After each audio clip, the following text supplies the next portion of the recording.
Electric car तो मैं भी खरीदना चाहता हूं, लेकिन अफोर्डेबल नहीं है। अगर आप भी इस तरह के कार कस्टमर हैं तब ये स्टोरी है आपके लिए। क्यों? क्योंकि टाटा ने अपनी टियागो ईवी की प्राइसेस का तो अनाउंसमेंट कर ही दिया था, अब उसे हम चला भी रहे हैं। तो आप सभी का स्वागत है टाटा टियागो ईवी के फर्स्ट ड्राइव रिव्यू में। नमस्ते टाइम्स ड्राइव फैमिली, मैं हूं क्रांति संभव और आज के इस वीडियो में हम बात करेंगे टियागो ईवी जो 8.5 लाख के इंट्रोडक्टरी एक शोरूम प्राइस के साथ आई है। क्या खूबियां हैं, क्या खामियां हैं, क्या बेहतर हो सकता था और क्या बेहतर है बाकी कारों के मुकाबले। तो कहानी की शुरुआत करते हैं, लेकिन उससे पहले आप सबसे अपील कि प्लीज़ टाइम्स ड्राइव को अगर सब्सक्राइब नहीं किया तो प्लीज़ फटाफट सब्सक्राइब कीजिए, अपने दोस्तों के साथ इसे शेयर भी कीजिए और सभी सोशल मीडिया हैंडल्स के ऊपर भी आप हमारे हैंडल को ज़रूर फॉलो कीजिए। तो कहानी शुरू करते हैं टियागो ईवी की। हम पहुंचे हुए कहाँ? गोवा।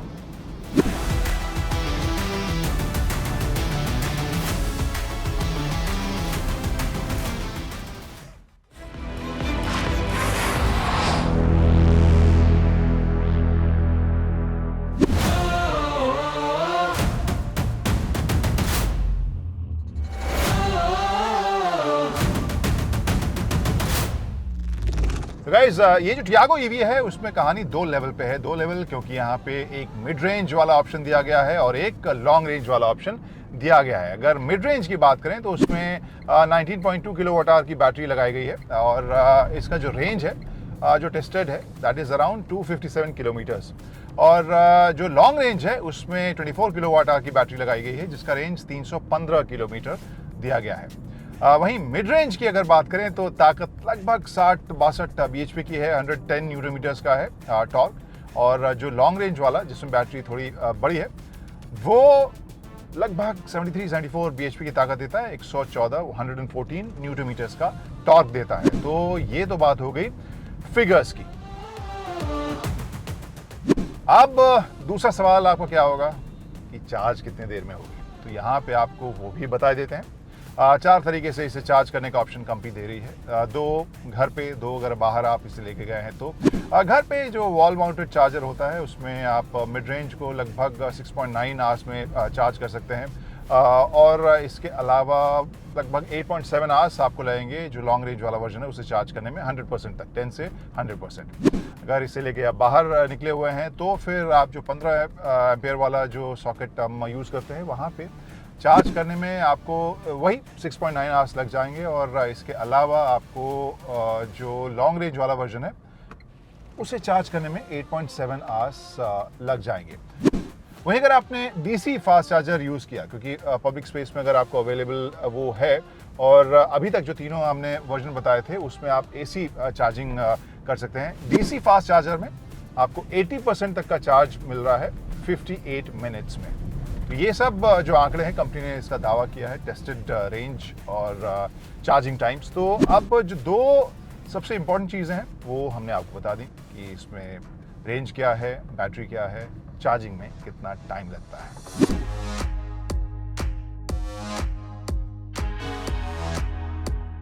टाटा मोटर्स की हाल की कारें वैसे भी हैंडलिंग के मामले में इम्प्रेसिव मुझे लगती रही हैं और इस टियागो ईवी की बात करूं तो वो अलग नहीं है। उसमें एक एडेड एडवांटेज है, एक एक्स फैक्टर भी है। क्या है एक्स फैक्टर? वो जो इंस्टेंटेनियस आपको टॉर्क मिलता है उससे एक ज़्यादा चुस्ती का आपको इसमें एक्सपीरियंस मिलता है, ज़्यादा ये क्विक आपको लगेगी जो है भी। और वहाँ पे जो स्पीड ये 60 की पकड़ती है, अराउंड 5.7 सेकंड में ये टेस्टेड आंकड़ा कंपनी ने दिया है जो ये पकड़ती है और उस हिसाब से ये आपको क्विक लगेगी भी। इंटरेस्टिंग चीज़ ये है कि जिस सेगमेंट में आ रही है, जिस 8.5 लाख रुपए के एक शोरूम इंट्रोडक्टरी प्राइस के साथ आ रही है, वो वाला सेगमेंट हम सभी जानते हैं कि वो वैल्यू सेंट्रिक ज़्यादा होता है और वहाँ पे आप पैसा वसूल परफॉर्मेंस चाहते हैं, यानी ज़्यादा रेंज, ज़्यादा फ्यूल एफिशिएंसी। अगर हम आइस गाड़ियों की बात करें, इसमें अगर हम बात करें तो वो जो एक्स्ट्रा आपको पंच मिलता है वो इसके ड्राइव को ज़्यादा एक्साइटिंग बनाता है। तो ड्राइव के मामले में शुरुआती ही जो टॉर्क है वो आपको एक मज़ेदार ड्राइव का एहसास दिलाती है, यानी किफ़ायती भी और एक्साइटिंग भी।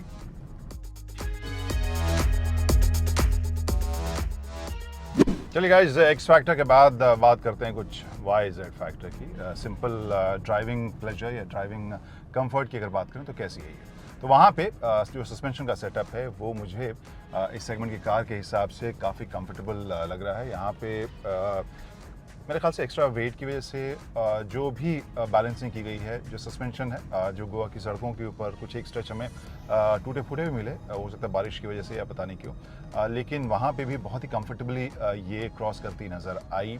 चाहे स्पीड ब्रेकर्स हो या टूटे फूटे रोड, वहाँ पे बहुत ही शांत तरीके से उन स्ट्रेचेस को ये क्रॉस कर रही है और मुझे काफ़ी कंफर्टेबल ये लग रही है।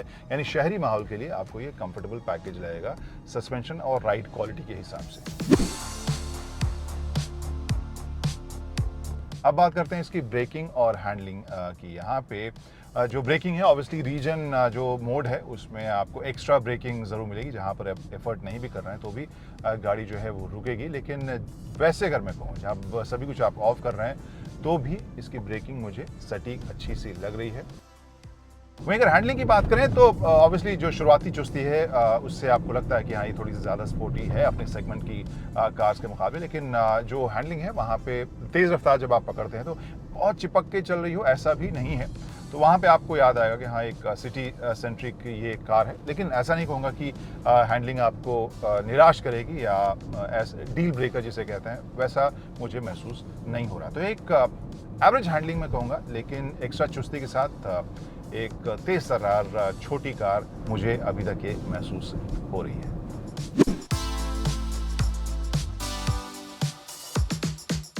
वैसे अपडेट आपको दे दें, यहाँ पे जो बैटरी है उसका रेंज कितना हुआ है और जो बैटरी परसेंटेज है वो कितनी है।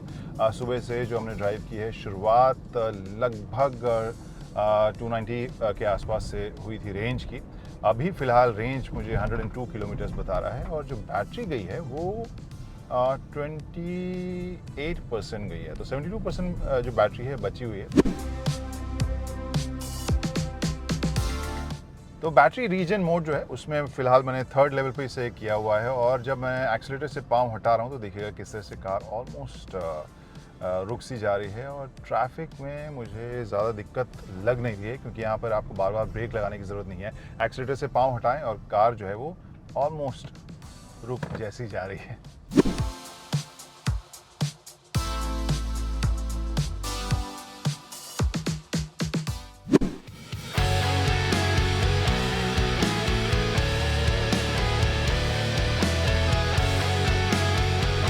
तो शेप, डिज़ाइन, सिलुएट के हिसाब से जो इंटरनल कंबशन इंजन वाली टियागो है और जो इलेक्ट्रिक टियागो है उसमें बहुत ज़्यादा दूर से आपको फ़र्क नज़र नहीं आएगा, लेकिन कुछ एक ऐसे एलिमेंट ज़रूर हैं जो डिस्टिंक्ट इसे बनाते हैं और उस पर एक नज़र डालेंगे आप समझ जाएंगे कि ये एक इलेक्ट्रिक टियागो। जैसे ये टील ब्लू वाली जो लाइन है वो आपको टाटा की इलेक्ट्रिक कार्स में देखने को मिलती है, इसे ह्यूमैनिटी लाइन कंपनी कहती है।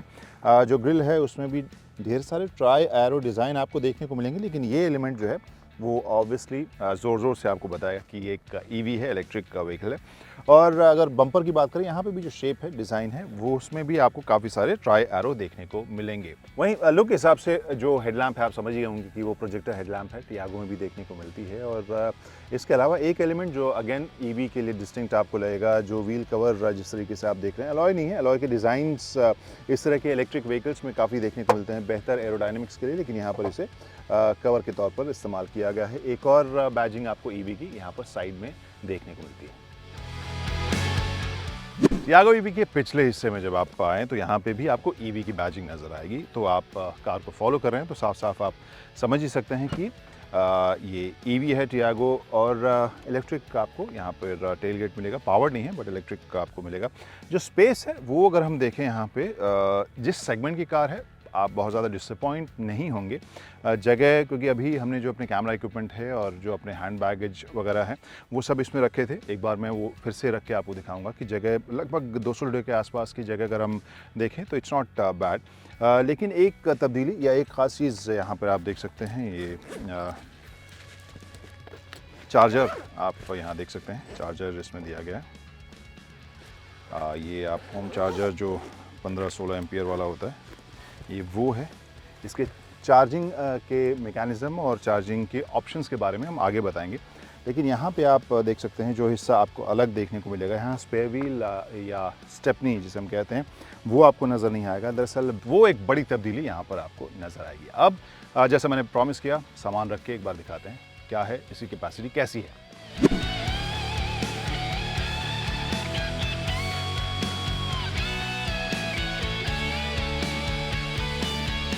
तो ये मेरे और उदय, जो मेरे कॉलीग कैमरे के पीछे हैं, उन दोनों के 2 दिन का लगेज है और प्लस हमारा जो कैमरा के इक्विपमेंट भी है।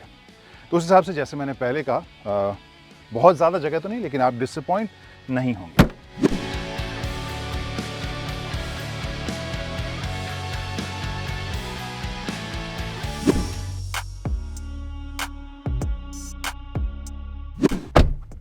तो इस टियागो ईवी में अंदर की कहानी क्या है, कितनी अलग है, वो आप सबसे पहले तो इस हाइलाइट से ही समझ सकते हैं। इसमें भी टील ब्लू जो हाइलाइट्स हैं एसी वेंट्स के चारों तरफ आपको देखने को मिले हैं, जैसा कि टाटा अपनी ईवीज़ में डालती है। कुछ एक बटन्स, कुछ एक डिस्प्ले आपको इसमें एक्स्ट्रा देखने को मिल रहे हैं। जैसे यहाँ 2 और एक 3 बटन जो है वो आपको टाटा की ईवीज़ में आपको देखने को मिलती है। पहला बटन तो ये, जब आप चार्जिंग के लिए प्लग को सॉकेट में डालते हैं तो उससे लॉक अनलॉक करने के लिए ये बटन है, यानी आप चार्ज जब कर रहे हैं तो ख़त्म करने के बाद ये बटन दबाएंगे तब आप उस तार को निकाल सकते हैं, क्योंकि वो वहाँ पर लॉक हो जाती है। इसके अलावा 2 और बटन यहाँ देखने को मिलेंगे, वो दरअसल रीजनरेटिव ब्रेकिंग के अलग अलग स्टेजेस के बारे में आपको बताता है। एक स्टेज तो ये है जहाँ पर एकदम ही ब्रेकिंग रीजनरेटिव नहीं होती है, यानी जब आप ब्रेक लगाते हैं तो उस ताकत का इस्तेमाल बैटरी को रिचार्ज करने के लिए होता है, तो वो 0 होता है उसमें। बाकी 3 स्टेज अलग अलग लेवल पे होते हैं, जहाँ पर जो हाईएस्ट रीजनरेटिव ब्रेकिंग के वक्त क्या होता है, जब आप एक्सीलरेटर से पाँव हटाते हैं तो कार ऑलमोस्ट खुद ब खुद थोड़ी दूर के बाद जाके रुक ही जाती है। वो रेजिस्टेंस आपको इसमें ज़्यादा मिलता नज़र आता है। लेकिन आपको एक और एलिमेंट आपको बता दूं, वो 90% से जब नीचे जाती है बैटरी, तभी ये रीजनरेटिव ब्रेकिंग चालू होती है। जब मैंने पहली बार टाटा की इलेक्ट्रिक कार चलाई थी, तब ये प्रॉब्लम हुआ था, जहाँ पर मैं बार बार कोशिश कर रहा था कि रीजनरेटिव ब्रेकिंग मैं फील करूं, और मुझे बाद में पता चला कि वो 90% के नीचे ही होगा। ऑब्वियसली, क्योंकि जब आप मान लीजिए 100% की बैटरी पे चल रहे हैं तो फिर बैटरी चार्ज करके और कहाँ से एनर्जी स्टोर करेगी।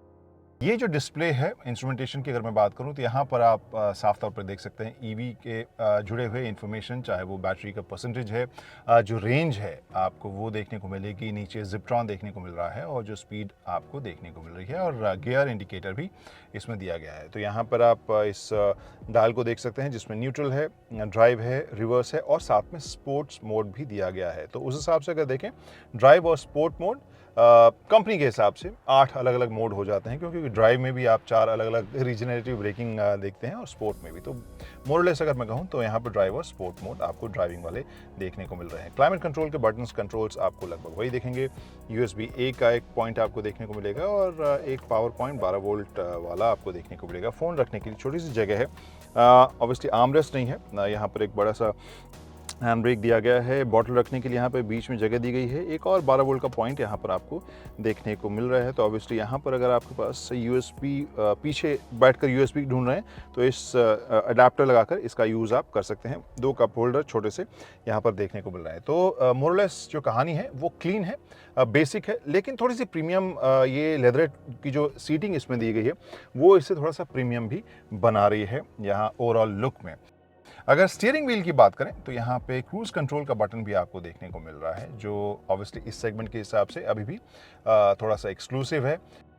और क्रूज कंट्रोल की तरह एक और इंटरेस्टिंग या एक्सक्लूसिव चीज़ आप कहेंगे इस सेगमेंट की गाड़ी के हिसाब से, आप जब इस हारमान के सिस्टम को, थैंक यू वेरी मच, जब इस इंफोटेनमेंट सिस्टम को ऑन करेंगे, डिस्प्ले बेसिक है, ग्राफिक्स भी आपको बेसिक मिलेंगे, लेकिन आप इसमें एप्पल कारप्ले, एंड्रॉयड ऑटो भी इसमें आप सेलेक्ट कर सकते हैं अपने फ़ोन को अपने कार के साथ कनेक्ट करने के लिए।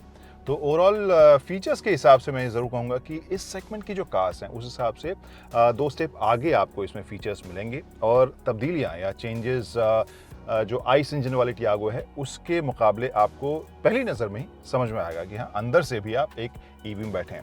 लेकिन कंपनी का दावा है कि पिछली सीट में वो तब्दीली या वो डिफरेंस आपको नहीं मिलेगा।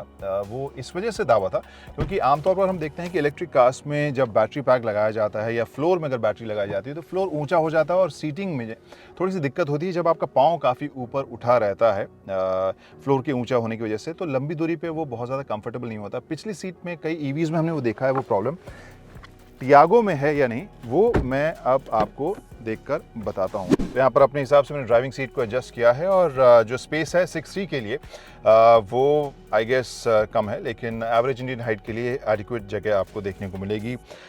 लेकिन जिस बात का मैं जिक्र अभी कर रहा था वो मुझे लगता है कि आप डिसअपॉइंट नहीं होंगे। थाई सपोर्ट मुझे मिल रहा है और पाँव बहुत ज़्यादा ऊपर उठा हुआ महसूस नहीं हो रहा, क्योंकि यहाँ सीट के नीचे जो बैटरी पैक का एक हिस्सा है वो आप लगते हुए देख रहे हैं। लेकिन जो चीज़ मैं आगे महसूस कर रहा था, जिस फील के साथ ये लेदरेट यहाँ पर सीटिंग दी गई है, जो अपहोल्स्ट्री, वो मुझे काफ़ी प्रीमियम और स्पेशियस फील करा रही है। इसके अलावा आर्मरेस्ट तो आपको नहीं मिलेगा। हाँ, सीट बेल्ट्स तो मिल रहे हैं यहाँ पर 3 लोगों के लिए। हेडरेस्ट जो है वो आपको 2 पैसेंजर्स के लिए देखने को मिलेगा, लेकिन 2 ही पैसेंजर्स के लिए दरअसल ये स्पेशियस जगह टियागो की होती भी है। यहाँ पे कोई फ्लैप नहीं है, कुछ मैगजीन या फ़ोन रखने के लिए आपको यहाँ अलग से जगह देखने को नहीं मिल रही है। एक चीज़ जो मैंने महसूस की, जो थोड़ा सा डिसअपॉइंटिंग लगा था, जिस हिसाब से बॉटल रखने की जगह थोड़ी सी कम मुझे नज़र आ रही है, आगे वाले डोर पैनल में भी और पिछले वाले डोर पैनल में भी। तो वो एक जगह कंपनी को ज़रूर बनानी चाहिए। और प्लस USB का पॉइंट, मेरे ख्याल से आप जब इतने सारे फीचर्स दे ही दिए हैं तो फिर एक USB का पॉइंट पिछले पैसेंजर के लिए ज़रूर होना चाहिए। बट अदरवाइज़ प्रीमियम है, क्लीन है, स्पेशियस है और जैसे मैंने कहा कि हेडरूम, थाई सपोर्ट के हिसाब से एवरेज इंडियन हाइट के लिए आरामदेह भी है।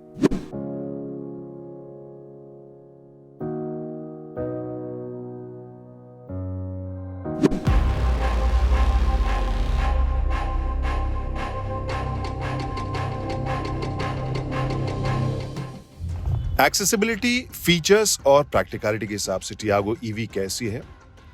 इन सवालों के जवाब लगभग हमें मिल गए। चलाने में आपको अच्छी लगेगी, 4 लोगों के लिए काफी स्पेशियस भी है अपने सेगमेंट के हिसाब से। फीचर्स के लिस्ट में थोड़ी सी बेहतरी की गुंजाइश है और जो मौजूदा फीचर्स हैं वो थोड़े और बेहतर हो सकते हैं, जिनके बारे में हमने स्टोरी में आपको बताया है। तो कोई भी कस्टमर जो एक इलेक्ट्रिक कार खरीदने के मूड में है, जिसके घर पर चार्जिंग की सुविधा है, उनके लिए एक बहुत अच्छा विकल्प, एक्सेसिबल विकल्प टियागो ईवी नजर आ रही है। हालांकि एक सवाल का जवाब अभी हम और सटीक लेना चाहेंगे कि जो कंपनी का दावा है और एक्चुअल रियल लाइफ कंडीशन में इस कार की रेंज कितनी निकल कर आती है। तो उसके लिए इंतजार कीजिए हमारे डिटेल्ड टेस्ट ड्राइव रिव्यू का। फिलहाल ये स्टोरी कैसी लगी और ये कार आपको कैसी लगी, अपने कमेंट्स के जरिए हमें जरूर बताइए। Bye bye, drive safely.